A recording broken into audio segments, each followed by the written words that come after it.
ಇಂಗ್ಬರ್ಗ ವಾರ್ತೆಗಳ ಪ್ರಾಯೋಜಕರು Devanand sari centre supermarket Kalaburagi. Devanand sari centre ಹಲವು ವರ್ಷಗಳಿಂದ ಕಲಬುರಗಿ ಮಹಾಜನತೆಯ ಭರವಸೆ ಗಳಿಸಿರುವ ರೇಷ್ಮೆ ಸೀರೆಗಳ ಅತಿ ದೊಡ್ಡ ಶೋರೂಮ್.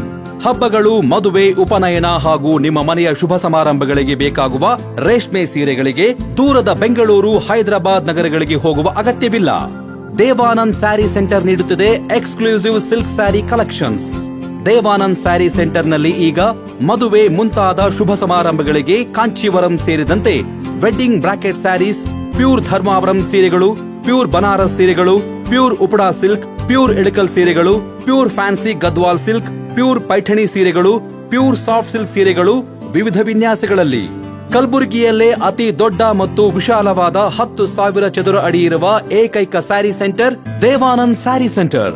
ಭೇಟಿ ಕೊಡಿ. ದೇವಾನಂದ್ ಸ್ಯಾರಿ ಸೆಂಟರ್, ಕಾಮತ್ ಹೋಟೆಲ್ ಹಿಂದುಗಡೆ, ಸೂಪರ್ ಮಾರ್ಕೆಟ್, ಕಲಬುರಗಿ.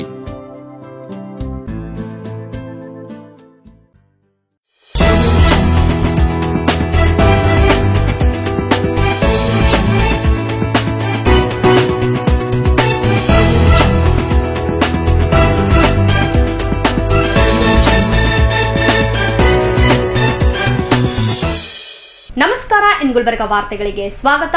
ಮೊದಲಿಗೆ ಹೆಡ್ಲೈನ್ಸ್. ಗಂಜ್ ಕಾಲೋನಿಯ ಅಂಬಾಭವಾನಿ ದೇವಸ್ಥಾನದಲ್ಲಿ ಇಂದಿನಿಂದ 11 ದಿನಗಳ ಕಾಲ ದಸರಾ ದರ್ಬಾರ್. ಭ್ರಷ್ಟಾಚಾರ ಮಾಡಿರುವ ಅಧಿಕಾರಿಗಳ ವಿರುದ್ಧ ಕ್ರಮಕ್ಕಾಗಿ ವಿಭಿನ್ನ ಪ್ರತಿಭಟನೆ. ಮನೆ ಗೋಡೆ ಕುಸಿದು ಬಾಲಕಿ ಸಾವು, 4 ಗಂಭೀರ ಗಾಯ. 10ನೇ ಅಂತಾರಾಷ್ಟ್ರೀಯ ಆಯುರ್ವೇದ ದಿನಾಚರಣೆ. ಈಗ ವಾರ್ತೆಗಳ ವಿವರ. ಕಲಬುರಗಿ ನಗರದ ಶ್ರೀ ಅಂಬಾಭವಾನಿ ದೇವಸ್ಥಾನದಲ್ಲಿ ಶಟಸ್ಥಲ ಬ್ರಹ್ಮವೀರ ತಪಸ್ವಿ ವೀರಭದ್ರ ಶಿವಾಚಾರ್ಯ ಮಹಾಸ್ವಾಮಿಗಳ ನೇತೃತ್ವದಲ್ಲಿ ಶರನ್ನವರಾತ್ರಿ ದಸರಾ ದರ್ಬಾರ್ ಪ್ರಾರಂಭವಾಗಿದೆ. ನಗರದ ಗಂಜ್ ಕಾಲೋನಿಯಲ್ಲಿರುವ ಶ್ರೀ ಅಂಬಾಭವಾನಿ ದೇವಸ್ಥಾನದಲ್ಲಿ ದಸರಾ ಮಹೋತ್ಸವದ ಅಂಗವಾಗಿ ಶರನ್ನವರಾತ್ರಿ ದಸರಾ ದರ್ಬಾರ್ ಕಾರ್ಯಕ್ರಮ ಪ್ರಾರಂಭವಾಗಿದೆ. ಕಡಗಂಚಿ ಮಠದ ಶ್ರೀ ಶಟಸ್ಥಲ ಬ್ರಹ್ಮವೀರ ತಪಸ್ವಿ ವೀರಭದ್ರ ಶಿವಾಚಾರ್ಯ ಮಹಾಸ್ವಾಮಿಗಳ ನೇತೃತ್ವದಲ್ಲಿ ಇಷ್ಟಲಿಂಗ ಪೂಜೆ ನೆರವೇರುತ್ತದೆ.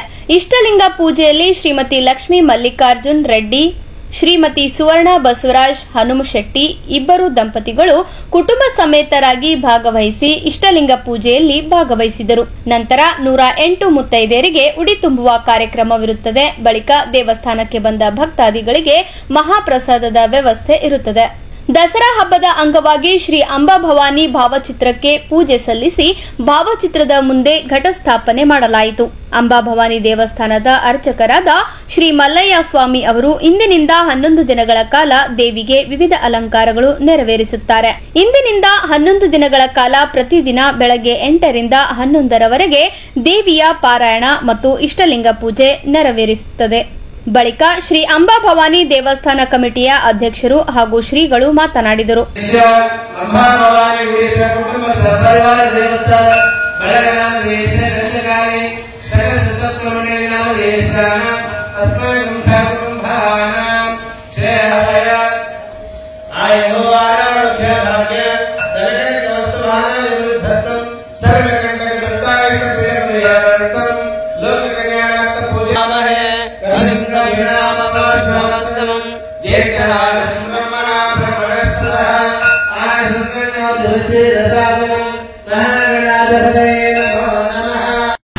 ಸರ್ವರಿಗೂ ನವರಾತ್ರಿಯ ಹಾರ್ದಿಕ ಶುಭಾಶಯಗಳನ್ನು ತಿಳಿಸುತ್ತಾ, ಈ ಸತತ 9 ದಿನಗಳ ಪೂಜೆಯ ವಿಶೇಷತೆ ಶ್ರೀ ಗಂಜ್ ಕಾಲೋನಿ ಅಂಬಾಭವಾನಿ ದೇವಸ್ಥಾನದಲ್ಲಿ ನೆರವೇರಿಸಲಾಗಿದೆ. ಏನೆಂದರೆ, ಈ ಸಲದ ವಿಶೇಷವೇನೆಂದರೆ, ಶಟಸ್ಥಲ ಬ್ರಾಹ್ಮಿ ವೀರಭದ್ರ ಶಿವಾಚಾರ್ಯರು ಕಡಗಂಚಿ ಮಠ ಈ ಶ್ರೀಗಳಿಂದ ಈ ಒಂದು ಶರನ್ನವರಾತ್ರಿಯ ಒಂದು ಕಾರ್ಯಕ್ರಮದ ವಿವಿಧ ರೀತಿಯ ಪೂಜಾ ಪುನಸ್ಕಾರವನ್ನು ನಡೀತಾ ಇದೆ. ಈ ಒಂದು ಪೂಜೆಯಲ್ಲಿ ದಿನನಿತ್ಯ 2 ದಂಪತಿಗಳು ಜೋಡಿಯೊಂದಿಗೆ ಬಂದು ಈ ಒಂದು ಪೂಜಾ ಕಾರ್ಯಕ್ರಮವನ್ನು ನಡೆಸಿಕೊಡುತ್ತಾರೆ. ಶ್ರೀಗಳ ಒಂದು ಆಶೀರ್ವಾದದಿಂದ ಈ ಪ್ರಥಮ ಬಾರಿಗೆ ಶ್ರೀ ಗಂಜ್ ಕಾಲೋನಿ ಅಂಬಾಭವಾನಿ ದೇವಸ್ಥಾನದಲ್ಲಿ ಈ ಒಂದು ಪೂಜೆಯನ್ನು ಏರ್ಪಡಿಸಲಾಗಿದೆ. ಮತ್ತು ಸಾಯಂಕಾಲ ಇದಾದ ನಂತರ 108 ಮುತ್ತೈದರ ಪ್ರಸಾದ ಸೇವೆಯನ್ನು ಕೂಡ ದೇವಸ್ಥಾನದ ವತಿಯಿಂದ ಏರ್ಪಡಿಸಲಾಗಿದೆ. ಅದಾದ ಮೇಲೆ ಸಾಯಂಕಾಲ ಸರಿಯಾಗಿ 6:30 ಶ್ರೀದೇವಿಯ ಪುರಾಣ ಪ್ರಾರಂಭವಾಗುವುದು. ತದನಂತರ ಉಪನ್ಯಾಸ ಕಾರ್ಯಕ್ರಮ ಮತ್ತು ಸಾಂಸ್ಕೃತಿಕ ಕಾರ್ಯಕ್ರಮಗಳು ಜರುಗುವುದು. ಅದಾದ ಮೇಲೆ ಇಲ್ಲಿ ಒಂದು ಪ್ರತಿ ವರ್ಷದಂತೆ ಈ ವರ್ಷವೂ ಕೂಡ ಅತ್ಯಂತ ವಿಜೃಂಭಣೆಯಿಂದ ಈ ಒಂದು ಕೋಲಾಟ ಅಂದರೆ ದಾಂಡಿಯಾ ಕಾರ್ಯಕ್ರಮ ನೆರವೇರುವುದು ಸತತ 11 ದಿನಗಳವರೆಗೆ ಈ ಒಂದು ಕಾರ್ಯಕ್ರಮ ನಿರಂತರವಾಗಿ ನಡೀತಾ ಬರ್ತಾ ಇರುತ್ತೆ. ದಯವಿಟ್ಟು ತಾವು ಹೆಚ್ಚಿನ ಸಂಖ್ಯೆಯಲ್ಲಿ ಎಲ್ಲ ಕಾರ್ಯಕ್ರಮಗಳಲ್ಲಿ ಪಾಲ್ಗೊಳ್ಳಬೇಕು. ಆಮೇಲೆ ಈ ಒಂದು ಕಾರ್ಯಕ್ರಮ ಸುಮಾರು ಈಗ ನಾವು ಗುಡಿ ಸ್ಥಾಪನೆ ಆಗಿದ್ದು 2007ರಲ್ಲಿ ಘಟಸ್ಥಾಪನೆ ಆಗಿದ್ದು. ಅದಕ್ಕಿಂತ ಮುಂಚೆ ನಮ್ಮ ಹಿರಿಯರಿಗೆ ಒಂದು ಹೊಲದಲ್ಲಿ ಒಂದು ಮೂರ್ತಿಯನ್ನು ಸಿಕ್ಕಿದ್ದು. ಆ ಮೂರ್ತಿಯನ್ನು ನಾವು ಸಣ್ಣದಾಗಿ ಒಂದು ಗುಡಿ ಕಟ್ಕೊಂಡು ನಿರಂತರವಾಗಿ ಪೂಜಾ ಪುನಸ್ಕಾರ ಮಾಡ್ಕೊಂಡು ಬಂದು ಆಮೇಲೆ 2002ರಲ್ಲಿ ಶ್ರೀ ಬಾಲರಾಮ್ ಸೋಲಂಕಿ ಅಧ್ಯಕ್ಷರ ನೇತೃತ್ವದಲ್ಲಿ ಮತ್ತು ನಮ್ಮ ರಾಜಶೇಖರ್ ಬೊಮ್ಮನಹಳ್ಳಿಯವರ ಒಂದು ನೇತೃತ್ವದಲ್ಲಿ ಅತಿ ವಿಜೃಂಭಣೆಯಿಂದ ಈ ಒಂದು ದೇವಸ್ಥಾನದ ಪ್ರತಿಷ್ಠಾಪನೆಯನ್ನು ಮಾಡಲಾಯಿತು. ಅದಾದ ಮೇಲೆ ನಿರಂತರವಾಗಿ ಈ ಒಂದು ದಸರಾ ಕಾರ್ಯಕ್ರಮ ಇರಲಿ ಮತ್ತು ಇನ್ನಿತರ ಯಾವುದೇ ಕಾರ್ಯಕ್ರಮ ಇರಲಿ, ಇಲ್ಲಿ ಭಕ್ತಾದಿಗಳ ಸಂಖ್ಯೆ ದಿನದಿಂದ ದಿನಕ್ಕೆ ಕ್ರಮೇಣವಾಗಿ ಹೆಚ್ಚುತ್ತಾ ಬರ್ತಾ ಇದೆ. ವಿವಿಧ ಬಡಾವಣೆ ಅಲ್ಲದೆ ವಿವಿಧ ಊರುಗಳಿಂದ ಕೂಡ ಈ ಒಂದು ಕಾರ್ಯಕ್ರಮಕ್ಕೆ ಬರ್ತಾ ಇದ್ದಾರೆ. ಇಲ್ಲಿ ವಿಶೇಷತೆ ಏನಂದರೆ ದೇವಿಯ ತಾವು ಏನು ವರವನ್ನು ಕೇಳಿರ್ತಾರೆ ಅದು ಆದಷ್ಟು ಬೇಗ ಸಂಕಲ್ಪನೆಯನ್ನು ಪರಿಪೂರ್ಣ ಮಾಡ್ತಾರೆ ಅಂತ ನಾನು ಘಂಟಾಘೋಷವಾಗಿ ಹೇಳ್ತೀನಿ. ಯಾಕಂದರೆ ಅನೇಕ ನಮ್ಮ ಹತ್ರ ಉದಾಹರಣೆಗಳಿವೆ, ನಿದರ್ಶನಗಳಿವೆ. ಈ ಒಂದು ಯಾರು ತಾವಾಗಿ ಬಂದು ಈ ದೇವಸ್ಥಾನಕ್ಕೆ ನಾವು ಈ ಥರ ಹರಕೆಯನ್ನು ಮಾಡಿದ್ದೀವಿ, ನಾವು ಹರಕೆಯನ್ನು ತೀರಿಸ್ಲಿಕ್ಕೆ ಬಂದಿನಿ ಅಂತೇಳಿ ಸುಮಾರು ಬೆಂಗಳೂರಿನಿಂದ ಬಂದವರಿದ್ದಾರೆ, ಬಳ್ಳಾರಿಲಿಂದ ಬಂದಿದ್ದಾರೆ. ಭಾಳಷ್ಟು ಜನ ಬಂದು ನಾವು ಒಂದು ಸಮಿತಿಯ ಅಧ್ಯಕ್ಷನಾಗಿ ಈ ಒಂದು ವಿಷಯ ತಮ್ಮೆದುರೇ ಪ್ರಸ್ತಾಪಪಡಿಸ್ತಾ ಇದ್ದೀನಿ. ಅದಕ್ಕೋಸ್ಕರ ಈ ಒಂದು ದೇವಸ್ಥಾನಕ್ಕೆ ಹೆಚ್ಚಿನ ಸಂಖ್ಯೆಯಲ್ಲಿ ಈ 11 ದಿನ ಈ ನವರಾತ್ರಿಯನ್ನು ಆಚರಿಸ್ತಾ ಇದ್ದೀವಿ. ತಾವುಗಳು ಒಂದಾದರೂ ಒಂದು ಸತಿ ಬಂದು ಭೇಟಿ ಕೊಡಿ. ಆಮೇಲೆ ವಿವಿಧ ರೀತಿಯ ಅಲಂಕಾರದ ವ್ಯವಸ್ಥೆ ಕೂಡ ಮಾಡಿರ್ತಾರೆ. ನಮ್ಮ ಅರ್ಚಕರು ಮಲ್ಲಯ್ಯ ಸ್ವಾಮಿಗಳು ಈ ಒಂದು ದೇವಿಯ ಅಲಂಕಾರವನ್ನು ಅತ್ಯಂತ ಭರ್ಜರಿಯಾಗಿ ಅಲಂಕಾರವನ್ನು ಮಾಡಿರ್ತಾರೆ. ಅದು ಕೂಡ ತಾವು ಕಣ್ಣಿಂದ ನೋಡಿ ಆನಂದಿಸಬೇಕಂತ ನಾನು ಕೇಳ್ತೇನೆ. ಮತ್ತು ಪುರಾಣಿಕರಾದಂಥ ನಮ್ಮ ಮಹಾಲಿಂಗ ಸ್ವಾಮಿಗಳು, ವೇದಮೂರ್ತಿ ಮಹಾಲಿಂಗ ಸ್ವಾಮಿಗಳು ಸಾಯಂಕಾಲ 6ವರೆಗೆ ಶ್ರೀದೇವಿ ಪುರಾಣವನ್ನು ನಡೆಸ್ಕೊಡ್ತಾ ಇದ್ದಾರೆ. ಅದನ್ನು ತಾವು ಆಲಿಸಿ ಪುನೀತರಾಗಬೇಕಂತ ನಾನು ಕೇಳ್ತೇನೆ. ಮತ್ತು ಶಟಸ್ಥಲ ಬ್ರಾಹ್ಮಿ ವೀರಭದ್ರ ಶಿವಾಚಾರ್ಯರ ಈ ಒಂದು ಶರನ್ನವರಾತ್ರಿಯ ಒಂದು ಪೂಜಾ ಕೈಂಕರ್ಯಗಳನ್ನು ಕೂಡ ತಾವು ಬಂದು ವೀಕ್ಷಿಸಬೇಕಂತ ನಾನು ಭಕ್ತಾದಿಗಳಲ್ಲಿ ಕೇಳ್ಕೊಳ್ತೇನೆ. ನನ್ನ ಹೆಸರು ರವಿಶಂಕರ್ ಜಮದಾರ್ ಖಾನಿ, ಶ್ರೀ ಅಂಬಾಭವಾನಿ ದೇವಸ್ಥಾನದ ಅಧ್ಯಕ್ಷರು. ಈ ಸಂದರ್ಭದಲ್ಲಿ ವೀರಭದ್ರ ಶಿವಾಚಾರ್ಯರು, ಪಂಪಾಪತಿ ದೇವರು ಗೌರವಾಧ್ಯಕ್ಷ ರಾಜಶೇಖರ್ ಬೊಮ್ಮನಹಳ್ಳಿ, ಅಂಬಾಭವಾನಿ ದೇವಸ್ಥಾನ ಕಮಿಟಿ ಅಧ್ಯಕ್ಷ ರವಿಶಂಕರ್, ಉಪಾಧ್ಯಕ್ಷ ಶ್ರೀ ಮಲ್ಲಿಕಾರ್ಜುನ್ ರೆಡ್ಡಿ, ಕಾರ್ಯದರ್ಶಿ ಬ್ರಹ್ಮಾನಂದ ಸಾವಳಗಿ, ಸಹ ಕಾರ್ಯದರ್ಶಿ ಮಲ್ಲಿಕಾರ್ಜುನ್ ಬಾಳಿ, ಖಜಾಂಚಿ ವಿನೋದ್ ಸಹ, ಖಜಾಂಚಿ ಸಂತೋಷ್ ಹಾದಿಮನಿ, ಸದಸ್ಯರುಗಳಾದ ರಾಜಶೇಖರ್ ಪಾಟೀಲ್, ಹರ್ಷವರ್ಧನ್, ಗುಗುಳೆ ಚನ್ನಬಸಪ್ಪ, ಜಗನ್ನಾಥ್ ರವಿ, ಅಂಬಲ್ಗಿ ರವಿ, ಬಾಲರಾಮ್ ಶಿವರಾಯ್, ಮುಲ್ಗೆ ಸೇರಿದಂತೆ ದೇವಸ್ಥಾನದ ಭಕ್ತಾದಿಗಳು ಉಪಸ್ಥಿತರಿದ್ದರು. ನಿರ್ಮಿತಿ ಕೇಂದ್ರದಲ್ಲಿ ಅವ್ಯವಹಾರ ನಡೆಸಿರುವ ಅಧಿಕಾರಿಗಳ ವಿರುದ್ಧ ಕ್ರಮ ಕೈಗೊಳ್ಳುವಂತೆ ಆಗ್ರಹಿಸಿ ಗುಂಡೂರಾವ್ ಪಾಟೀಲ್ ಅವರು ಮುಳ್ಳಿನ ಬೇಲಿಯನ್ನು ಮೈ ಮೇಲೆ ಹಾಕಿಕೊಂಡು ವಿಭಿನ್ನವಾಗಿ ಪ್ರತಿಭಟನೆ ಮಾಡಿ ಗಮನ ಸೆಳೆದರು. ಕಲಬುರಗಿ ನಗರದ ಆಳಂದ್ ರಸ್ತೆಯಲ್ಲಿರುವ ನಿರ್ಮಿತ ಕೇಂದ್ರದಲ್ಲಿ ಅಧಿಕಾರಿಗಳು ಭ್ರಷ್ಟಾಚಾರ ಮಾಡಿರುವುದನ್ನು ದಾಖಲೆ ಸಮೇತ ಹಿರಿಯ ಅಧಿಕಾರಿಗಳಿಗೆ ಮನವಿ ನೀಡಿದರೂ ಸಹ ಕ್ರಮ ಕೈಗೊಳ್ಳದ ಹಿನ್ನೆಲೆಯಲ್ಲಿ ರಾಮ್ ಸೇನೆ ಕರ್ನಾಟಕ ಅಧ್ಯಕ್ಷ ಗುಂಡೂರಾವ್ ಪಾಟೀಲ್ ಅವರು ಡಾಕ್ಟರ್ ಬಾಬಾ ಸಾಹೇಬ್ ಅಂಬೇಡ್ಕರ್ ಅವರ ಭಾವಚಿತ್ರವನ್ನು ಇಟ್ಟುಕೊಂಡು ತಮ್ಮ ದೇಹದ ಮೇಲೆ ಮುಳ್ಳಿನ ಬೇಲಿಯನ್ನು ನಿರ್ಮಿಸಿಕೊಂಡು ಗುಂಡೂರಾವ್ ಪಾಟೀಲ್ ಅವರು ಕೂಡಲೇ ಜಿಲ್ಲಾಧಿಕಾರಿ ಸ್ಥಳಕ್ಕೆ ಬರಬೇಕು, ಇಲ್ಲದಿದ್ದರೆ ನಾನು ನನ್ನ ದೇಹದ ಮೇಲೆ ಮುಳ್ಳಿನ ಬೇಲಿಯನ್ನು ನಿರ್ಮಿಸಿಕೊಂಡು ಪ್ರತಿಭಟನೆ ಮಾಡುತ್ತೇನೆ ಎಂದು ಹಠ ಬಿಡದೆ ತಮ್ಮ ದೇಹದ ಮೇಲೆ ಮುಳ್ಳಿನ ಬೇಲಿ ನಿರ್ಮಿಸಿಕೊಂಡು ಪ್ರತಿಭಟನೆ ಮಾಡಿ ಗಮನ ಸೆಳೆದರು. ನಂತರ ಗುಂಡೂರಾವ್ ಪಾಟೀಲ್ ಹಾಗೂ ಲಕ್ಷ್ಮೀಕಾಂತ್ ಸ್ವಾದಿ ಮಾತನಾಡಿದರು. ರಾಮ್ ಸೇನೆಯ ವಿಭಾಗೀಯ ಅಧ್ಯಕ್ಷರಾದಂತಹ ಗುಂಡು ಪಾಟೀಲ್ ಅವರ ನೇತೃತ್ವದಲ್ಲಿ ಸುಮಾರು 2 ವರ್ಷಗಳಿಂದ ಒಂದು ಏನು ಈ ನಿರ್ಮಿತಿ ಕೇಂದ್ರದ ದೊಡ್ಡ ಹಗರಣ ನಡೆದಿದೆ. ಆ ಹಗರಣವನ್ನು ತೆಗೆದುಹಾಕಿ ಸಂಪೂರ್ಣ ಮಾಹಿತಿ ಕೂಡ ಜಿಲ್ಲಾಧಿಕಾರಿಗಳು ನೀಡಿದ್ರು ಕೂಡ ಇವತ್ತಿನ ದಿವಸ ಇಂಥ ಅಧಿಕಾರಿಗಳನ್ನು ಈ ನಿರ್ಮಿತಿ ಕೇಂದ್ರದಿಂದ ಹೊರ ಹಾಕಲಾರ್ದೇ ಜಿಲ್ಲಾಧಿಕಾರಿಗಳು ಇವರಿಗೆ ಉಲ್ಟಾ ಈ ಭ್ರಷ್ಟ ಅಧಿಕಾರಿಗಳಿಗೆ ಸಪೋರ್ಟ್ ಮಾಡತ್ತಾರ. ಆ ಒಂದು ಹೋರಾಟದ ಇಶ್ಯೂ ಇಟ್ಕೊಂಡು ಇವತ್ತಿನ ದಿವಸ ಗುಂಡು ಪಾಟೀಲ್ ಅವರು ಸುಮಾರು 2 ತಿಂಗಳಾಯಿತು ಇಲ್ಲಿ ಉಪ ಸತ್ಯಾಗ್ರಹ ಕುಂತಿದ್ರು. ಆದರೂ ಕೂಡ ಯಾವುದೇ ಸ್ಪಂದನೆ ನೀಡುತ್ತಿಲ್ಲ ಅಧಿಕಾರಿಗಳು. ಅದಕ್ಕೆ ಇವತ್ತಿನ ದಿವಸ ಏನು ಈ ಪ್ರತಿಭಟನೆ ಯಾವ ರೀತಿಯಪ್ಪ ಅಂದರೆ ತಮ್ಮ ಮೈ ಮೇಲೇ ಮುಳ್ಕಂಟಿ ಹಾಕ್ಕೊಂಡು ಇವತ್ತು ಒಂದು ದಿವಸ ಆ ಭ್ರಷ್ಟ ಅಧಿಕಾರಿಗಳನ್ನು ತಕ್ಷಣ ಅಲ್ಲಿಂದ ಅಮಾನತ್ ಮಾಡಿ ಒದ್ದು ಓಡಿಸ್ಬೇಕಂತೇಳಿ ಹಾಗೂ ಏನು ಅವ್ರ ವಿರುದ್ಧ ಕ್ರಿಮಿನಲ್ ಕೇಸ್ ದಾಖಲೆ ಮಾಡಬೇಕಂತ ಇವತ್ತಿನ ದಿವಸ ಈ ಪ್ರತಿಭಟನೆ ಮಾಡಕತ್ತಾರ. ಈ ಒಂದು ಪ್ರತಿಭಟನೆಗೆ ನಮ್ಮ ಕಲಬುರಗಿಯಲ್ಲಿರುತ್ತವೆ ಹಿಂದೂ ಪರ ಸಂಘಟನೆ ಆದ ಹಿಂದೂ ಜಾಗೃತಿ ಸೇನೆ ಆಗಿರ್ಬೋದು, ಭಾರತೀಯ ಯುವ ಸೇನೆ ಆಗಿರ್ಬೋದು, ದಲಿತ ಸೇನೆ ಆಗಿರ್ಬೋದು, ಹಾಗೆ ಜಯ ಕರ್ನಾಟಕ ಸಂಘಟನೆ ಆಗಿರ್ಬೋದು, ರೈತ ಪರ ಸಂಘಟನೆ ಎಲ್ಲ ಸಂಘಟನೆಯವರು ಕೂಡ ಈ ಒಂದು ಹೋರಾಟಕ್ಕೆ ಬೆಂಬಲ ಕೊಡ್ತಾ ಇದ್ದೀವಿ. ತಕ್ಷಣ ಜಿಲ್ಲಾಧಿಕಾರಿಗಳು ಬಂದು ಈ ಸಮಸ್ಯೆನ ಬಗೆಹರಿಸದೆ ಹೋದಲ್ಲಿ ಇದರ ಮುಂದಾಗುವಂಥ ಉಗ್ರ ಸ್ವರೂಪದ ಪ್ರತಿಭಟನೆಗೆ ನೇರ ಜವಾಬ್ದಾರಿ ಜಿಲ್ಲಾಧಿಕಾರಿಗಳಾಗಿರ್ತಾರೆ ಅಂತೇಳಿ ತಾವು ಮಾಧ್ಯಮ ಮುಖಾಂತರ ನಾನು ಜಿಲ್ಲಾಧಿಕಾರಿಗಳಿಗೆ ಎಚ್ಚರಿಕೆ ಕೊಡ್ತಾ ಇದ್ದೀನಿ. ಇವತ್ತೇನು ನಿರ್ಮಿತಿ ಕೇಂದ್ರ ಇದರ ಪ್ರತಿಭಟನೆ ಮಾಡಕತ್ತಿ ಇವತ್ತಿಗೆ 35 ದಿನಗಳಾಯಿತು. 35 ದಿನಗಳಲ್ಲಿ ಹೋದ ತಿಂಗಳು 19/8/2025 ನಾವು ಧರಣಿ ಕೂತಿದ್ದು. ಧರಣಿಯಲ್ಲಿ ಏನಂತ ಹೇಳಿದೆ ಅಂದ್ರೆ ಜಿಲ್ಲಾಧಿಕಾರಿಗಳಿಗೆ 3 ದಿನ ಗಡುವು ಕೊಟ್ಟಿದ್ದೆವು, ಸತ್ಯಾಗ್ರಹ ಮಾಡ್ತೀವಿ ಅಂತೇಳಿ. 3 ದಿನ ನೀವು ವರದಿ ಕೊಡಲಿಲ್ಲ ಅಂದರೆ ಮುಂದೆ 3 ದಿನ ಆದ ಬಗ್ಗೆ ಉಪವಾಸ ಸತ್ಯಾಗ್ರಹ ಅಂತೇಳಿ ಕೈಗೊಂಡು ಉಪವಾಸ ಸತ್ಯಾಗ್ರಹ 4 ದಿನ ಕೂತಾಗ 4 ದಿನದಲ್ಲಿ ತಹಶೀಲ್ದಾರ್ ಬಂದು ಮನವಿ ಸ್ವೀಕರಿಸ್ತಾರೆ. ಮನವಿ ಸ್ವೀಕರಿಸಿ ಏನು ಮಾಡ್ತಾರೆ ಅಂದರೆ 48 ಗಂಟೆ ವರದಿ ಕೊಡ್ತೀನಿ ಅಂದಾಗ ನಾವೊಂದು ತಹಶೀಲ್ದಾರ್ 48 ಗಂಟೆ ಭಾಳ ಸರ್ 7 ದಿನದಲ್ಲಿ ವರದಿ ಕೊಡ್ರಿ ಅಂತ ಹೇಳಿದಾಗ ಅವರೊಂದು ಉಡಾಫೆ ಉತ್ತರ ಕೊಡ್ತಾರೆ. ವರದಿ ಹ್ಯಾಂಗೆ ಕೊಡ್ತಾರೆ ಅಂದ್ರೆ ಅವ್ರಿಗೆ ಸಂಬಂಧ ಇಲ್ಲದಂಗೆ ಕೈ ಎತ್ಬಿಡ್ತಾರೆ. ಇದು ನಮಗೆ ಬರಲ್ರಿ, ಜಿಲ್ಲಾಧಿಕಾರಿಗಳ ಕ್ರಮ ತೊಗೋಬೇಕಂತೇಳಿ. ಜಿಲ್ಲಾಧಿಕಾರಿಗಳು ಇಲ್ಲಿ ತನಕ ಇದ್ರ ಬಗ್ಗೆ ಕ್ರಮನೇ ವಹಿಸ್ತಾ ಇಲ್ಲ. 35 ದಿನ ಇವತ್ತಿನ ಹೋರಾಟ. ಇವತ್ತು ಕೊನೆಯಾಗಿ ಏನು ಹೋರಾಟ ಮಾಡ್ತಾಯಿದ್ದೀವಿ, ನಿರ್ಮಿತಿ ಕೇಂದ್ರ ಎದುರುಗಡೆ ಸರ್ಕಾರದ ಬೇಲಿ ಮಧ್ಯೆ ಅಂತ ಹೇಳಿ ಒಂದು ಪ್ರತಿಭಟನೆ ಹಮ್ಮಿಕೊಂಡು, ಸರ್ಕಾರದ ಬೇಲಿ ಮಧ್ಯೆ ಅಂದರೆ ಸುತ್ತಮುಳ್ಳು ನಡು ನಾವು ಕೂತಿರ್ತೀವಿ. ಉಪವಾಸ, ಊಟ ಇಲ್ಲ, ನೀರಿಲ್ಲ, ಒಟ್ಟು ಒಂದು ಥರ ಇಲ್ಲಿ ಕೂತಿದ್ದು ಹೇಳೋದಿಲ್ಲ, ಮನುಷ್ಯ ಹೊರಗಡೆ ಬರೋದಿಲ್ಲ ಅಂತೇಳಿ ಇವತ್ತು ಧರಣಿ ಕೂತಾಗ ಇಲ್ಲಿಯ ಇಲಾಖೆದವರು ಪೊಲೀಸ್ ಸಿಬ್ಬಂದಿಗಳು ನಮ್ಮ ಮೇಲೆ ಒತ್ತಡ ಹಾಕ್ತಾಯಿದ್ದಾರೆ. ಯಾಕಂತ ನಮಗೆ ಗೊತ್ತಾಗ್ತಾ ಇಲ್ಲ. ನಾವೇನು ಆಫೀಸ್ ತಡೆಗಡ್ತಾ ಇಲ್ಲ, ಆಫೀಸರ್ ಒಳಗೆ ನಾವು ಒತ್ತಡ ಮಾಡ್ತಾ ಇಲ್ಲ. ನಾವು ಪ್ರಜಾಪ್ರಭುತ್ವ ಹಕ್ಕಿದೆ ಹೋರಾಟ ಮಾಡೋಕ್ಕೆ, ಸಂವಿಧಾನದಲ್ಲೇ ಬರೆದಿದೆ. ಯಾವ ರೀತಿಯಲ್ಲೂ ನಿಮ್ಮ ಜೀವನಕ್ಕೆ ಧೋಕಾ ಆದಂಗೆ ಹೋರಾಟ ಮಾಡ್ತೇವೆ ಸಂವಿಧಾನದಾಗಿದೆ. 18ನೇ ಕಲಮದಲ್ಲೇ ಇದೆ ಧರಣಿ ಮಾಡಬಹುದು, ಈ ರೀತಿ ಭೀ ಮಾಡ್ಬೋದು. ಬಾಬಾ ಸಾಹೇಬ್ ಅಂಬೇಡ್ಕರ್ ಬರೆದು 18ನೇ ಕಲಮದಲ್ಲಿ ಇದೆ ಇದು. ಆದರೂ ನಮ್ಮ ಯಾಕೆ ಈ ಪೊಲೀಸ್ ಇಲಾಖೆದವ್ರು ನಮ್ಗೆ ಯಾಕೆ ಪ್ರೆಷರ್ ಆಗ್ತಿರ್ತ ಗೊತ್ತಾಗ್ತಾ ಇಲ್ಲ. ಏನು ಇವರು ಜಿಲ್ಲಾಧಿಕಾರಿಗಳಿಗೆ ಒತ್ತಡಕ್ಕೆ ಮಣಿತಾ ಇದ್ದಾರೋ ನಂಗೆ ಏನು ತಿಳಿತಿಲ್ಲ. ಹಂಗಾಗಿ ನಾವು ಇವತ್ತಿನ ಧರಣಿ ಮಾಡ್ತಾ ಕೂತಿದ್ದೆವು. ಆಡಿ ಇನ್ನೂ ಎಲ್ಲ ಜಿಲ್ಲಾ ಸಂಘಟನೆಗಳು ಬಂದಿದ್ದಾರೆ, ಹಾಗೂ ಎಲ್ಲ ಇನ್ನೂ ಬರ್ತಾ ಇದ್ದಾರೆ. ಆದರೂ ನಾವು ಯಾಕೆ ನಾವು ಪೊಲೀಸರಿಗೆ ಹೇಳ್ತೀನಿ, ವಿನಂತಿ ಮಾಡ್ತಾಯಿದ್ದೀನಿ, ನಾವೇನು ಯಾರಿಗೆ ಇದು ಮಾಡ್ತಾ ಇಲ್ಲ. ನಮಗೊಂದು ಸಹಕಾರ ಮಾಡಿರಿ. ಸಹಕಾರ ಯಾವ ರೀತಿ ಅಂದರೆ ನಾವೇ ನಿಮಗೆ ತೊಂದರೆ ಮಾಡ್ತಾಯಿಲ್ಲ. ನಾವು ಸರ್ಕಾರದ ಬೆಲೆ ಮೇಲೆ ಸುತ್ತ ಮುಳ್ಳಿದೆ, ನಡು ಕೂಡ್ತಾ ಇದ್ದೀನಿ. ನಾವೇನು ಯಾರಿಗೆ ನನ್ನ ಜೀವಕ್ಕೇನು ಹಾನಿ ಇಲ್ಲ. ಆದರೂ ನೀವು ಯಾಕಿಟ್ಟು ಒತ್ತಡ ಹಾಕ್ತಾಯಿದ್ದೀರಿ? ಏನು ನೀವು ಜಿಲ್ಲಾಧಿಕಾರಿಗಳಿಗೇನು ಮಾತಿಗೇನು ಅನಿಸ್ತಾ ಇದ್ದೀರಾ? ಕಾನೂನುಬದ್ಧವಾಗಿ ಹೋರಾಟ ಮಾಡಿ ಸರ್, ನಮ್ದು ಎಂತ ಇದಿಲ್ಲ ನೀವು ಹೇಳ್ರಿ. ಕಾನೂನುಬದ್ಧವಾಗಿ ಮಾಡ್ತಾಯಿದ್ದೀವಿ ನಾವು. ಸರ್ಕಾರದ ಬೇಲಿ ಮಧ್ಯೆ ಕುತ್ತೇ ಕೊಡ್ತೀನಿ. ನೀವು ನನ್ನ ಕೇಸ್ ಹಾಕಿರಿ, ನನಗೆ ಜೈಲಿಗೆ ಹಾಕ್ಟ್ರು ಸರ್ಕಾರದ ಬೇಲಿ ಮಧ್ಯೆ ನಾವು ಕುತ್ತೇ ಕೊಡ್ತೀನಿ ಅಂತೇಳಿ ಇವತ್ತು ಪ್ರತಿಭಟನೆ ಮಾಡ್ತೀವಿ ಅಂತೇಳಿ ನಾವು ವಿನಂತಿ ಮಾಡ್ಕೋತೀವಿ. ಈ ಸಂದರ್ಭದಲ್ಲಿ ಮಲ್ಲಿಕಾರ್ಜುನ್ ಡೋಲೆ, ದಲಿತ ಸೇನೆಯ ಮುಖಂಡರುಗಳು, ರೈತ ಸಂಘದ ಮುಖಂಡರುಗಳು ಸೇರಿದಂತೆ ಹಲವಾರು ಹಿಂದೂ ಕಾರ್ಯಕರ್ತರು ಉಪಸ್ಥಿತರಿದ್ದರು.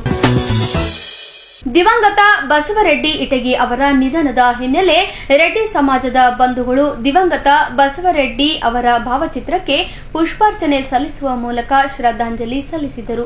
ರೆಡ್ಡಿ ಸಮಾಜದ ಉದ್ಯಮಿ, ಮಾಜಿ ವೀರಶೈವ ಮಹಾಸಭಾದ ಅಧ್ಯಕ್ಷರಾಗಿದ್ದ ದಿವಂಗತ ಬಸವರೆಡ್ಡಿ ಇಟಗಿ ಅವರು ಇಂದು ಬೆಳಗ್ಗೆ ನಿಧನರಾದ ಹಿನ್ನೆಲೆ ಇಂದು ಕಲಬುರಗಿ ನಗರದ ರೆಡ್ಡಿ ಸಮಾಜದ ಕಚೇರಿ ಆವರಣದಲ್ಲಿ ದಿವಂಗತ ಬಸವರೆಡ್ಡಿ ಇಟಗಿ ಅವರ ಭಾವಚಿತ್ರಕ್ಕೆ ಪುಷ್ಪಾರ್ಚನೆ ಸಲ್ಲಿಸುವ ಮೂಲಕ ರೆಡ್ಡಿ ಸಮಾಜದ ಬಂಧುಗಳು ಶ್ರದ್ಧಾಂಜಲಿ ಸಲ್ಲಿಸಿದರು.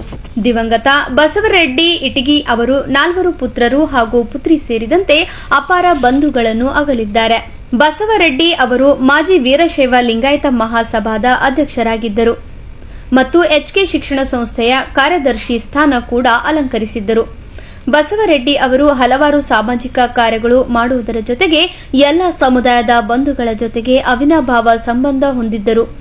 ಜೊತೆಗೆ ಎಲ್ಲರನ್ನೂ ಒಗ್ಗೂಡಿಸಿಕೊಂಡು ಹೋಗುತ್ತಿದ್ದರು. ಇಂದಿನ ಇವರ ಅಕಾಲಿಕ ಮರಣ ರೆಡ್ಡಿ ಸಮಾಜಕ್ಕೆ ತುಂಬಲಾರದ ನಷ್ಟ ಉಂಟಾಗಿದೆ.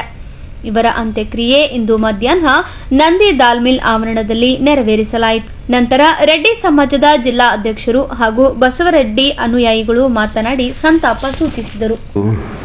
ಹಿರಿಯರಾದ ಬಸವರೆಡ್ಡಿ ಇಟಗಿಯವರು ನಮ್ಮ ಸಮಾಜದ ಧುರೀಣರು ಮತ್ತು ನಮ್ಮ ಸಮಾಜಗೋಸ್ಕರ ಹಗಲು ರಾತ್ರಿ ದುಡಿದಂಥ ಮಹಾನ್ ವ್ಯಕ್ತಿ ಇವತ್ತು ನಮ್ಮನ್ನು ಬಿಟ್ಟು ಅಗಲಿದ್ದಾರೆ.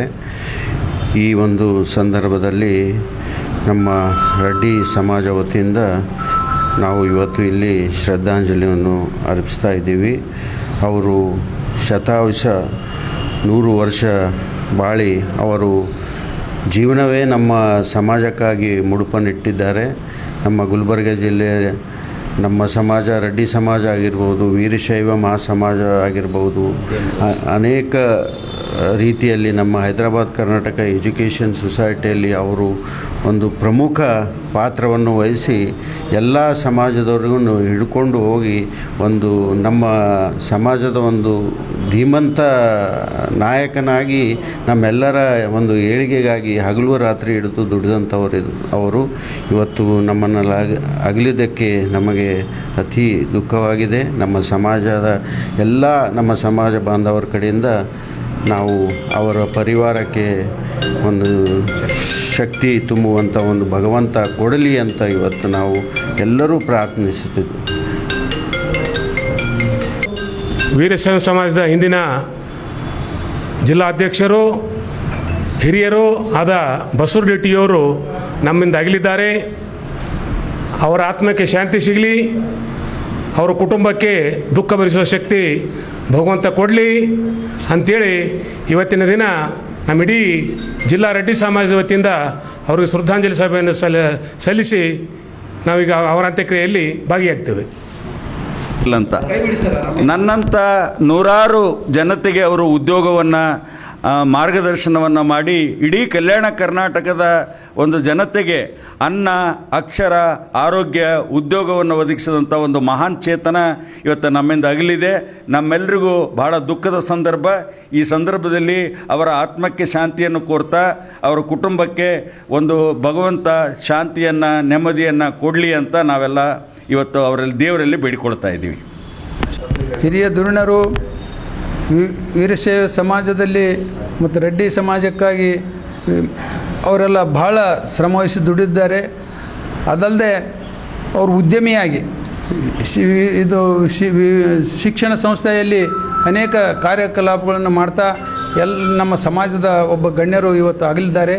ಅವರಿಗೆ ಈ ಮೂಲಕ ಸಮಾಜದ ವತಿಯಿಂದ ಶ್ರದ್ಧಾಂಜಲಿ ಅರ್ಪಿಸ್ತಾ ಅವರ ಕುಟುಂಬದವರಿಗೆ ಭಗವಂತ ಹೆಚ್ಚಿನ ಶಕ್ತಿ ಕೊಡಲಿ ಅಂತೇಳಿ ಈ ಮೂಲಕ ನಾವು ಹೇಳ್ತೀವಿ. ಈ ಸಂದರ್ಭದಲ್ಲಿ Siddareddy, S Balkal, Chandrashekhar Parsareddy, BS Desai, Sanjeev Reddy, Shantareddy, Mahesh Reddy, Shankar Gowda Patil, Shankarling, SL Patil ಸೇರಿದಂತೆ ರೆಡ್ಡಿ ಸಮಾಜದ ಬಂಧುಗಳು ಉಪಸ್ಥಿತರಿದ್ದರು. ಈಗ ಚಿಕ್ಕದೊಂದು ವಿರಾಮದ ನಂತರ ಮತ್ತೆ ವಾರ್ತಾ ಸಂಚಿಕೆ ಮುಂದುವರಿಯುತ್ತದೆ. ಮನೆ ಗೋಡೆ ಕುಸಿದು ಬಾಲಕಿ ಸಾವು, 4 ಗಂಭೀರ ಗಾಯ. 10ನೇ ಅಂತಾರಾಷ್ಟ್ರೀಯ ಆಯುರ್ವೇದ ದಿನಾಚರಣೆ.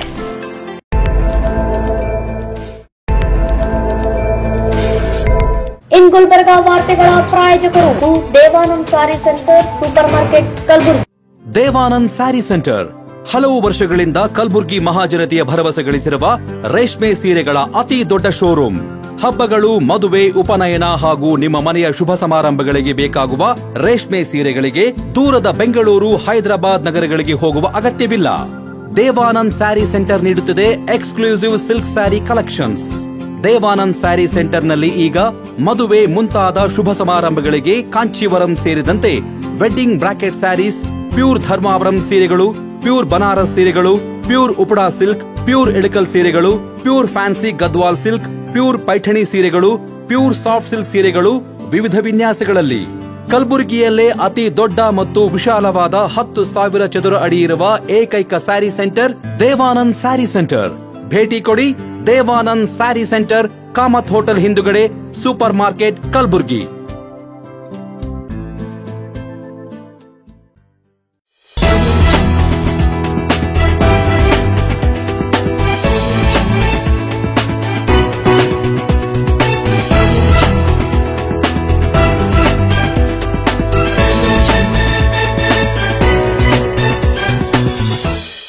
ಮತ್ತೊಮ್ಮೆ ವಾರ್ತೆಗಳಿಗೆ ಸ್ವಾಗತ. ಕಲಬುರಗಿ ಜಿಲ್ಲೆಯಲ್ಲಿ ಸುರಿದ ಧಾರಾಕಾರ ಮಳೆಯಿಂದಾಗಿ ಯಡ್ರಾಮಿ ಪಟ್ಟಣದಲ್ಲಿ ಮನೆಯ ಗೋಡೆ ಕುಸಿದು ಬಾಲಕಿ ಸಾವನ್ನಪ್ಪಿರುವ ಘಟನೆ ಸಂಭವಿಸಿದೆ. ಜಿಲ್ಲೆಯಲ್ಲಿ ನಿರಂತರ ಸುರಿಯುತ್ತಿರುವ ಮಳೆಯಿಂದ ಹಲವು ಅವಘಡಗಳು ಸಂಭವಿಸುತ್ತಿವೆ. ಯಡ್ರಾಮಿ ಪಟ್ಟಣದಲ್ಲಿ ತಡರಾತ್ರಿ 2:30 ಸುಮಾರಿಗೆ ಮಳೆಯಿಂದ ಶಿಥಿಲಗೊಂಡ ಮನೆಯ ಗೋಡೆ ಕುಸಿದು ಓರ್ವ ಬಾಲಕಿ ದುರ್ಮರಣ ಹೊಂದಿ 4 ಮಕ್ಕಳು ಗಂಭೀರವಾಗಿ ಗಾಯಗೊಂಡಿರುವ ಹೃದಯ ವಿದ್ರಾವಕ ಘಟನೆ ನಡೆದಿದೆ. ಮೃತ ಬಾಲಕಿಯನ್ನು ಸಾನಿಯಾ ಸೈಪನ್ ಸಾಬ್ ತಾಂಬೋಳಿ ಎಂದು ಗುರುತಿಸಲಾಗಿದೆ.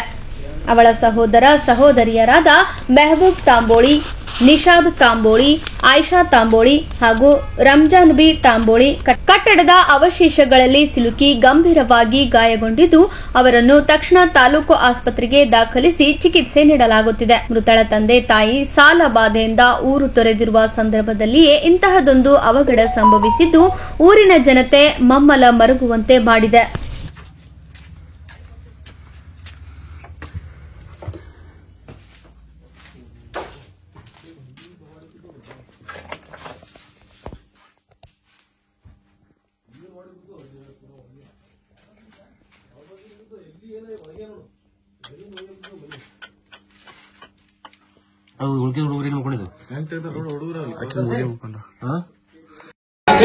ಬೇಕೇ ಬೇಕು, ಯಾತಕ್ಕಾಗಿ ಹೋರಾಟ, ಯಾತಕ್ಕಾಗಿ ಹೋರಾಟ, ಬೇಕೇ ಬೇಕು, ಬೇಕೇ ಬೇಕು. ನಿರ್ಲಕ್ಷ್ಯ ತೋರಿದ ಅಧಿಕಾರಿಗಳಿಗೆ ಹೇಳಿದಿಕ್ಕಾರ, ನಿರ್ಲಕ್ಷ್ಯ ತೋರಿದ ಅಧಿಕಾರಿಗಳಿಗೆ ಹೇಳಿದಿಕ್ಕಾರ. ಏನಿವತ್ತು ಯಡ್ರಾಮಿ ಪಟ್ಟಣದಲ್ಲಿ ಒಂದು ಬಡ ಕುಟುಂಬ ಮನೆಯಲ್ಲಿ ನಿದ್ರೆಯಲ್ಲಿ ಇದ್ದಾಗ ಏಕಾಏಕಿ ಅತಿವೃಷ್ಟಿ ಮಳೆಯಿಂದಾಗಿ ಏನೊಂದು ಬಡ ಕುಟುಂಬದ ಮನೆಯ ಗೋಡೆಯನ್ನು ಕುಸಿದು ರಾತ್ರಿ 2:30 ಗಂಟೆ ಸುಮಾರಿಗೆ 4 ಮಕ್ಕಳು ನಿದ್ರೆಯಲ್ಲಿ ಇದ್ದಾಗ ಆ ಮನೆಯ ಗೋಡೆ ಕುಸಿದ ತಕ್ಷಣ ಆ ಮಕ್ಕಳ ಮೇಲೆ ಬಿದ್ದಿರುವುದರಿಂದ ಆ ಮಕ್ಕಳು ಏನೋ ಏಕಾಏಕಿ ಅವಸರದಲ್ಲಿ 1-2 ಮಕ್ಕಳು ಹೊರಗಡೆ ಬಂದು ನೆರೆಮನೆಯವರಿಗೆ ಕರೆದು ಸಹಾಯಕ್ಕಾಗಿ ಹಂಗಲಾಚರುವಷ್ಟರಲ್ಲಿ ಒಂದು ಮಗು ಸ್ಥಳದಲ್ಲೇ ಮೃತಪಟ್ಟಿರುತ್ತದೆ. ಇನ್ನೂ 4 ಮಕ್ಕಳಿಗೆ ಗಂಭೀರ ಗಾಯಗಳಾಗಿರುತ್ತವೆ. ಆದ ಕಾರಣ ತಾಲೂಕಿನ ಯಾವ ಅಧಿಕಾರಿಗಳು ರಾತ್ರಿ 2:30ರಿಂದ ಆದ ಘಟನೆಗೆ ಇಲ್ಲಿವರೆಗೂ ಕೂಡ ಸರ್ಕಾರಿ ಆಸ್ಪತ್ರೆಯಲ್ಲಿ ಶವವನ್ನು ಇಟ್ಟು ನಾವು 2:30ರಿಂದ ಆಸ್ಪತ್ರೆಯಲ್ಲೇ ಇದ್ದೇವೆ. ಯಾವ್ಯಾವ ಒಂದು ಅಧಿಕಾರಿಗಳು ಇನ್ನೂವರೆಗೆ ಈ ಆಸ್ಪತ್ರೆಗೆ ಬಂದಿರುವುದಿಲ್ಲ. ಆದ ಕಾರಣ ಸ್ಥಳೀಯ ಶಾಸಕರು, ಜೋರಿಗೆ ಮತಕ್ಷೇತ್ರದ ಶಾಸಕರು ಕೂಡ ಒಂದು ಕರೆಯನ್ನು ಕೂಡ ಮಾಡದೆ, ಮಾನ್ಯತೆಯನ್ನು ಕೂಡ ಇಡದೆ, ಒಂದು ಕರೆಯ ಮೂಲಕನೂ ಕೂಡ ಏನು ಮೃತಪಟ್ಟ ಕುಟುಂಬಕ್ಕೆ ಸಾಂತ್ವನವನ್ನು ಹೇಳುವ ಕೆಲಸ ಮಾಡಿರುವುದಿಲ್ಲ. ಆದ್ದರಿಂದ ಜೋರಿಗೆ ಕ್ಷೇತ್ರದ ಶಾಸಕರು ಈ ಒಂದು ನಮ್ಮ ಯಡ್ರಾಮಿ ಪಟ್ಟಣಕ್ಕೆ ಭೇಟಿ ಕೊಟ್ಟು ಮೃತಪಟ್ಟ ಕುಟುಂಬಕ್ಕೆ ಕನಿಷ್ಠ 25 ಲಕ್ಷ ಪರಿಹಾರವನ್ನು ಘೋಷಣೆ ಮಾಡದೇ ಇದ್ದಲ್ಲಿ ನಾವು ಅದೇ ಶವವನ್ನು ಇಟ್ಟುಕೊಂಡು ಇದೇ ಒಂದು ಆಸ್ಪತ್ರೆಯ ಮುಂಭಾಗದಲ್ಲಿ ಹೋರಾಟವನ್ನು ಮಾಡುವುದು ಅನಿವಾರ್ಯ ಆಗುತ್ತದೆ ಬಂಧುಗಳೇ. ಯಾಕಂತಂದ್ರೆ ಒಂದು ಬಡ ಕುಟುಂಬ ಬೀದಿ ವ್ಯಾಪಾರ ಮಾಡಿಕೊಂಡು ಬದುಕುವಂತ ಕುಟುಂಬ. ಯಾಕಂದ್ರೆ ನೋವಾಗುತ್ತದೆ ಬಂಧುಗಳೇ. ಇಷ್ಟು ಜನ ಯಡ್ರಾಮಿಯಲ್ಲಿ ಇದ್ದರೂ ಕೂಡ ಯಾರೂ ಕೂಡ ಆ ಕುಟುಂಬಕ್ಕೆ ಸಹಾಯಕ್ಕೆ ಬರುತ್ತಿಲ್ಲ ಬಂಧುಗಳೇ. ಯಾಕಂದ್ರೆ ಮಾನವೀಯತೆ ದೃಷ್ಟಿಯಿಂದ ಆದರೂ ಕೂಡ ಆ ಕುಟುಂಬಕ್ಕೆ ಪರಿಹಾರ ಆಗಬೇಕು ಬಂಧುಗಳೇ. ಇಷ್ಟೊಂದು ಗಣ್ಯರು ಊರಿನಲ್ಲಿ ಹೋರಾಟಗಾರರು ಇದ್ರೂ ಕೂಡ ಯಾರು ಒಬ್ಬರು ಕೂಡ ಆ ಬಡ ಕುಟುಂಬಕ್ಕೆ ಸಹಾಯ ಮಾಡಲು ಬರ್ತಾ ಇಲ್ಲ.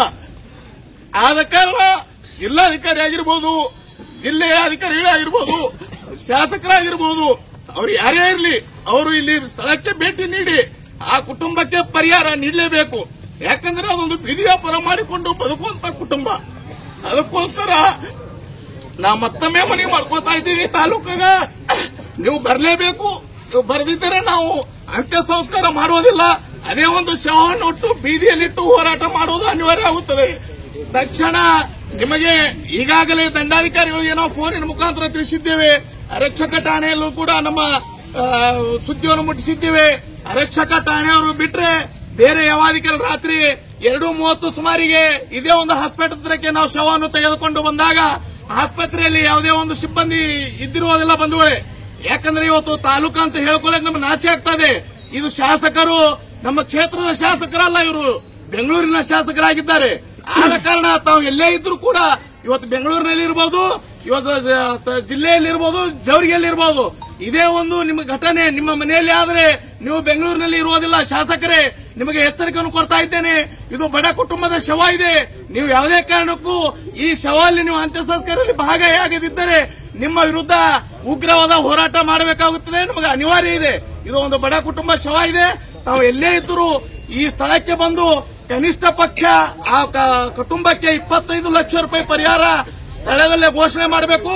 ಮತ್ತು ಪಟ್ಟಣ ಪಂಚಾಯತಿಯ ಮುಖ್ಯಾಧಿಕಾರಿಗಳು ಕೂಡ ನಾವು ಈಗಾಗಲೇ ಫೋನಿನ ಮುಖಾಂತರ ಮನೆಯನ್ನು ಇದು ಸುದ್ದಿಯನ್ನು ಮುಟ್ಟಿಸಿದ್ದೇವೆ.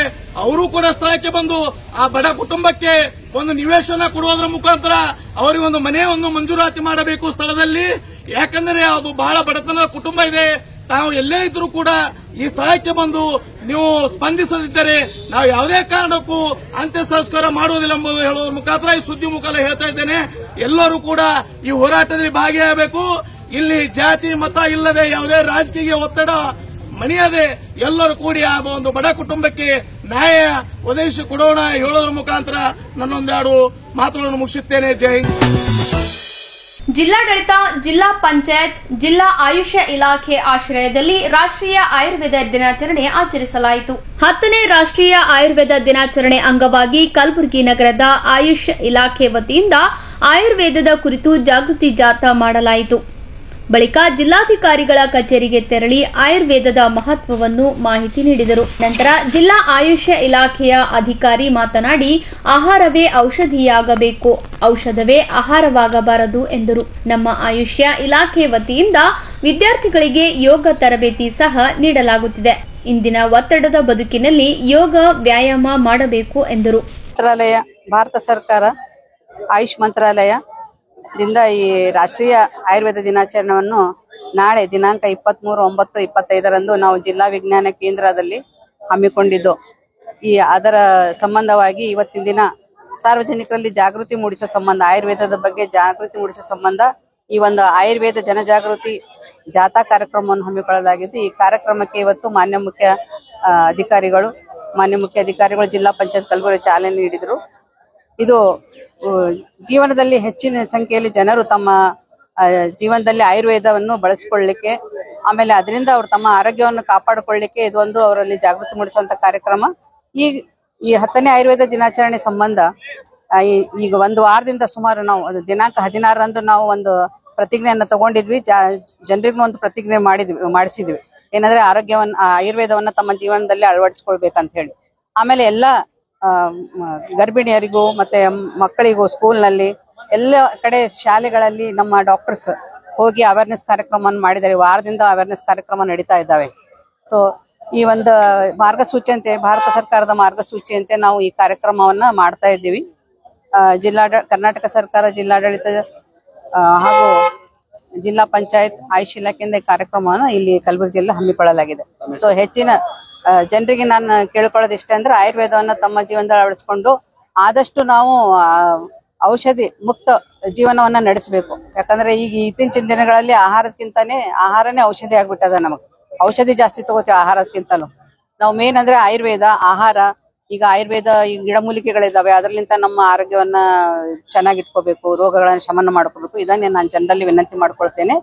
ನಮ್ಮಲ್ಲಿ ಈಗ 42 ಆಯುಷ್ ಜಿಲ್ಲೆಯಲ್ಲಿ ಆಯುಷ್ ಆಸ್ಪತ್ರೆ ಚಿಕಿತ್ಸಾಲಯಗಳೇ, ಅದರಲ್ಲಿ ಸುಮಾರು 26 ಆಯುರ್ವೇದ ಚಿಕಿತ್ಸಾಲಯ ಮತ್ತು ಹಾಸ್ಪಿಟಲ್ಗಳವ.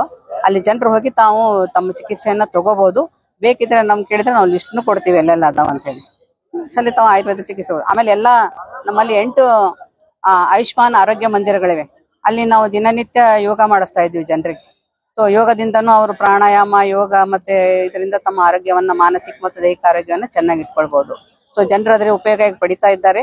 ಮತ್ತು ನಾವು ಈ ಆಯುರ್ವೇದದ ಯೋಗ ಒಂದು ಆಯುರ್ವೇದದ ಭಾಗವಾಗಿರೋದ್ರಿಂದ ನಾವು ಎಲ್ಲಾ ಶಾಲೆಗಳಿಗೂ ಈಗ ಯೋಗ ಹೇಳ್ಕೊಡ್ತಾ ಇದ್ದೀವಿ. ಆಯುಷ್ಮಾನ್ ಆರೋಗ್ಯ ಮಂದಿರ ಯೋಗ ಹೇಳ್ಕೊಡ್ತೇವೆ. ವಾರದಿಂದ ಎಲ್ಲ ಸತತವಾಗಿ ಕಾರ್ಯಕ್ರಮಗಳು ಆಗ್ತಾ ಇವೆ. ಇದ್ರ ಸಂಬಂಧ ನಾವು ಬಹುಶಃ ನಾಳೆ ಒಂದು ಶಿಬಿರ ಮಾಡಬಹುದು. ಇನ್ನೂ ಪ್ಲೇಸ್ ಇದು ಆಗಿಲ್ಲ, ಇವತ್ತು ಡಿಸೈಡ್ ಮಾಡಿ ನಾಳೆ ಒಂದು ಆರೋಗ್ಯ ಶಿಬಿರವನ್ನು ಕೂಡ ಮಾಡ್ತಾ ಇದ್ದೇವೆ. ಡಾಕ್ಟರ್ ಗಿರಿಜಾ SU, ಜಿಲ್ಲಾ ಆಯುಷ್ ಅಧಿಕಾರಿಗಳು ಕಲಬುರಗಿ. ಈ ಸಂದರ್ಭದಲ್ಲಿ ಜಿಲ್ಲಾ ಆಯುಷ ಇಲಾಖೆಯ ಅಧಿಕಾರಿಗಳು ಹಾಗೂ ಆಯುರ್ವೇದಿಕ್ ಕಾಲೇಜಿನ ವಿದ್ಯಾರ್ಥಿಗಳು ಉಪಸ್ಥಿತರಿದ್ದರು. ಕೊನೆಯಲ್ಲಿ ಮತ್ತೊಮ್ಮೆ ವಾರ್ತೆಗಳ ಮುಖ್ಯಾಂಶಗಳು. ಗಂಜ್ ಕಾಲೋನಿಯ ಅಂಬಾಭವಾನಿ ದೇವಸ್ಥಾನದಲ್ಲಿ ಇಂದಿನಿಂದ 11 ದಿನಗಳ ಕಾಲ ದಸರಾ ದರ್ಬಾರ್. ಭ್ರಷ್ಟಾಚಾರ ಮಾಡಿರುವ ಅಧಿಕಾರಿಗಳ ವಿರುದ್ಧ ಕ್ರಮಕ್ಕಾಗಿ ವಿಭಿನ್ನ ಪ್ರತಿಭಟನೆ. ಮನೆ ಗೋಡೆ ಕುಸಿದು ಬಾಲಕಿ ಸಾವು, 4 ಗಂಭೀರ ಗಾಯ. 10ನೇ ಅಂತಾರಾಷ್ಟ್ರೀಯ ಆಯುರ್ವೇದ ದಿನಾಚರಣೆ. ಇಲ್ಲಿಗೆ ವಾರ್ತಾ ಸಂಚಿಕೆ ಮುಕ್ತಾಯವಾಯಿತು. ಮತ್ತೆ ಮುಂದಿನ ಸಂಚಿಕೆಯಲ್ಲಿ ಭೇಟಿಯಾಗೋಣ. ವಂದನೆಗಳು.